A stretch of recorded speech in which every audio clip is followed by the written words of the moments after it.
दोस्तों, शिक्षा विभाग में इन दिनों काफ़ी उथल पुथल मचा हुआ है, जिससे हर व्यक्ति आज इससे प्रभावित है। चाहे वह छात्र हो, शिक्षक हो, अभिभावक हो, पक्ष विपक्ष हो, अधिकारी हो, कोर्ट हो, बीपीएससी हो, डीएलएड वाले हो या बीएड वाले हो, सभी कहीं ना कहीं किसी न किसी तरीके से परेशान हैं। आखिर इसकी परेशानी का कारण क्या है? तो सबके जुबान पे एक ही बात आएगा, के पाठक। के पाठक जब से आए हैं विभाग में तब से काफ़ी उथल पुथल मचा हुआ है और सभी प्रभावित है एक दूसरे से, और सभी का अपना अपना तर्क है। तो देखते हैं कौन कैसे प्रभावित है, एक एक करके देखते हैं। सबसे पहले देखते हैं छात्र कैसे प्रभावित हैं। छात्र प्रभावित है इसलिए क्योंकि उन्हें एक तो कोचिंग से हटा दिया गया, यानी कोचिंग बंद कर दिया गया बहुत से बच्चों के लिए, जिससे कि जो उन्हें स्कूल जाना मजबूरी हो गया। और स्कूल में जाने पे पर्याप्त मात्रा में शिक्षक नहीं होने से उन्हें स्कूल में भी पढ़ाई नहीं होती है, कोचिंग तो छूट गया। और 75% उपस्थिति भी उनको अनिवार्य है कि परीक्षा में शामिल होने के लिए और अन्य सुविधा लेने के लिए। और वहीं पे 15% अगर 15 दिनों से अगर ज़्यादा से एब्सेंट हो रहे हैं विद्यालय में, तो वहाँ से भी नाम हटाया जा सकता है। वैसे देखा जाए तो 15 यानी पूरे बिहार में लाखों छात्रों का नाम हटा दिया गया है जो 15 दिनों से अधिक से या महीनों भर से विद्यालय नहीं जाते हैं। दोस्तों, शिक्षक परेशान इसलिए है क्योंकि उन्हें राजकर्मी का दर्जा देने के लिए बीपीएससी का पहाड़ थोप दिया गया है उनके सिर पे, ठीक है। और छुट्टी में भी कटौती कर दिया गया और वीसी के माध्यम से एक्स्ट्रा टाइम लिया जा रहा है उनसे, और अन्य कार्यों में नियुक्ति हो रही है, प्रतिनियुक्त हो रखे हैं और होते रहते हैं। और प्रतिदिन का विद्यालय का निरीक्षण, है ना, इन सहित अन्य और कार्य के कारण भी काफ़ी परेशान नज़र आते हैं। परेशानी के कारण बढ़ गया है उनका।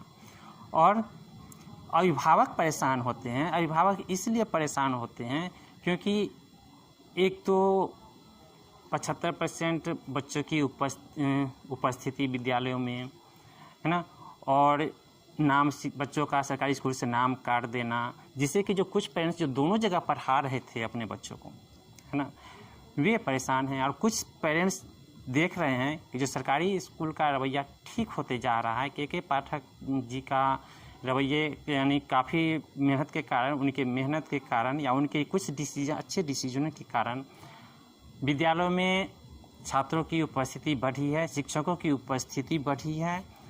और बहुत निकट भविष्य में बीपीएससी वाले शिक्षक भी वहाँ पे जाने वाले हैं, जिससे कि जो उनको लग रहा है कि सरकारी स्कूल कहीं बेहतर है। कुछ पेरेंट्स को ऐसा भी लग रहा है, इसलिए वो कन्फ्यूज हैं कि हम अपने बच्चों को कहाँ पढ़ाएं, सरकारी विद्यालयों में या प्राइवेट विद्यालयों में या बिहार के बाहर।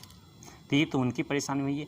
अब देखते हैं जो अधिकारियों की परेशानी क्या है। अधिकारी भी कम परेशान नहीं है। अधिकारियों की परेशानी ये है कि उन्हें प्रतिदिन विद्यालयों का निरीक्षण करना पड़ता है, रिपोर्टिंग करना पड़ता है, जिससे वे लोग भी परेशान हैं।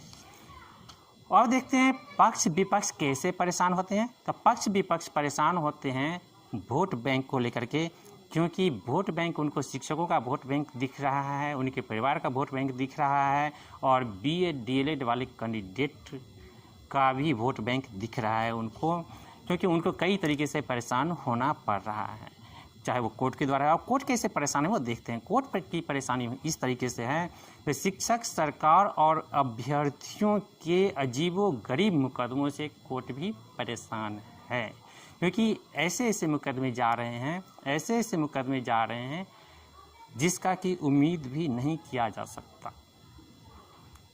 ठीक है, अब देखते हैं बीपीएससी, बीएड वाले और डीएलएड वाले कैसे परेशान हैं। बीपीएससी इतना नोटिफिकेशन, बीपीएससी टीआरई को लेकर के इतना नोटिफिकेशन शायद ही कभी हुआ हो। बीपीएससी के टीआरई एग्ज़ाम को लेकर के हमेशा कोई ना कोई चेंज होता रहा है। वैकेंसी लेने से लेकर के और रिजल्ट वेरिफिकेशन यानी डॉक्यूमेंट वेरिफिकेशन से लेकर के और रिजल्ट देने तक, और उसके बाद भी पता नहीं कौन कौन से कितने तरह का नोटिफिकेशन निकालना पड़े, कितना चेंज करना पड़े, जिससे लोग गुमराह होते चले गए और बहुत से लोग फॉर्म नहीं भर सके, बहुत से लोग परीक्षा में नहीं बैठ सके, जिसके कारण बार बार कोर्ट में उनको जाने को मजबूर होना पड़ रहा है। इसलिए सभी अपने अपने तरीके से परेशान हो रहे हैं इस बदलाव के कारण। चलिए अब देखते हैं बीएड वाले कैसे परेशान हैं। बीएड वाले कैसे परेशान हैं? बीएड वाले की जो परेशानी है, बीएड वाले जब देखिए वो तो कोर्ट का डिसीजन है, जो बीएड वाले वैलिड नहीं हैं 1 to 5 के बच्चों को पढ़ाने के लिए। लेकिन एक बात सोचने वाली बात ये है कि जो जब अनट्रेंड 12वीं वाले अनट्रेंड शिक्षक वर्षों से 1 to 5 के बच्चों को पढ़ा रहे हैं, आरटीई नियम लागू होने के बावजूद भी, तो बीएड वाले वैलिड क्यों नहीं है? क्योंकि बीएड और डीएलएड में दोनों में चाइल्ड साइकोलॉजी ही पढ़ाया जाता है और मामूली सा अंतर है, और उस अंतर को कभी कभी सरकार ब्रिज कोर्स के द्वारा भी उसको सपोर्ट किया करता है और वैलिड कर दिया जाता है। तो फिर बीएड वाले छात्रों के साथ ऐसा अन्याय क्यों? क्योंकि ये तो कोर्ट का मैटर है, किस आधार पे कौन सा डिसीजन ले, ये तो उनकी बात है ना। क्योंकि किस आधार पे कौन सा डिसीजन लेंगे, वो आधार अगर बदलता रहेगा, डिसीजन बदलता रहेगा। ठीक है, आगे देखते हैं। जो इसके अलावा अगर आरटीई के अनुसार से देखें तो अभी भी बहुत सारा वैकेंसी, अभी 4-5 लाख स्कूल में ही, केवल स्कूल में ही 4 से 5 लाख शिक्षकों की आवश्यकता है अगर आरटीई के अनुसार से देखा जाए तो। ठीक है, वैसे स्कूल शिक्षकों को बहुत ही आवश्यकता है, जिसके कि जो बीपीएससी भी बहुत जल्द ही सेकेंड फेज का भी एग्ज़ाम लेने जा रही है और उसके बाद भी लेगी, और उम्मीद करते हैं जो शिक्षकों की कमी नहीं रहेगी अगर ऐसा ही माहौल रहा तो।